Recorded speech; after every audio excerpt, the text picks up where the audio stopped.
All right, you guys, word on the street is that Lizzo has been removed from the list of Super Bowl halftime show contenders due to the sexual harassment allegations that were made against her. Now, these are allegations right now. Are you guys surprised? Al, let's go to you first. What do you think?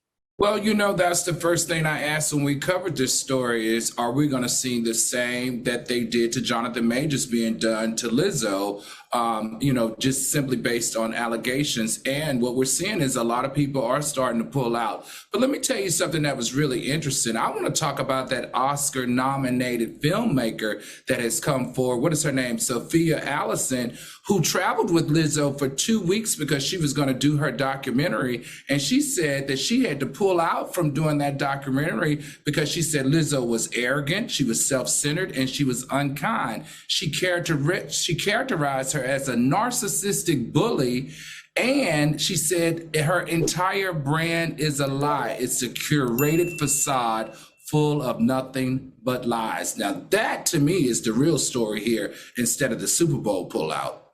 Brutal14 said Lizzo was the co-headliner for the Made in America Festival in Philly Labor Day, and now it's not happening due to circumstances out of their control. And SZA are caught astray too because they both been let go.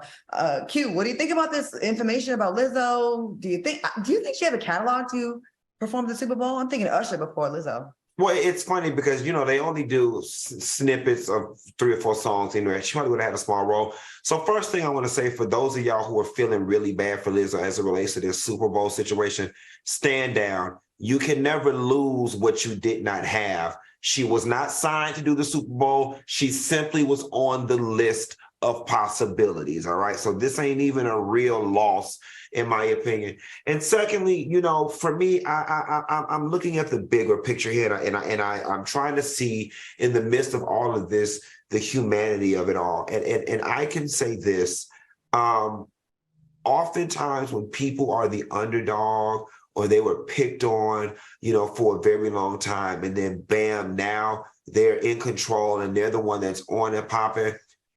For some people who are not mature enough to handle that, they get this get back spirit.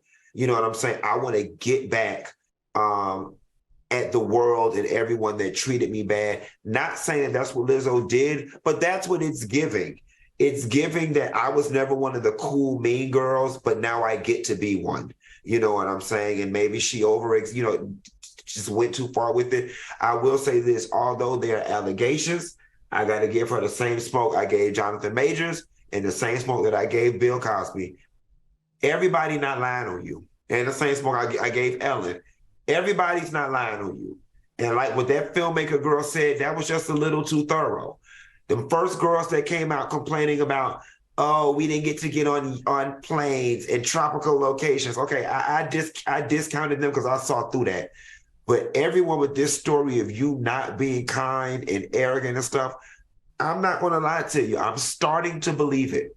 I do believe it. You know what's sad when it comes to celebrities? So many times people get away with things because they're celebrities and we're like, oh, they're targets and stuff like that. But then on the flip side, allegations are really like a nail in the coffin, even if they're not proven. But you know what? Like you said, y'all said, everyone's not lying. It's too many people that are not related saying the same thing. It ain't like just like 3 or 4 people that are friends are saying it. So Lizzo, I hope you get it together.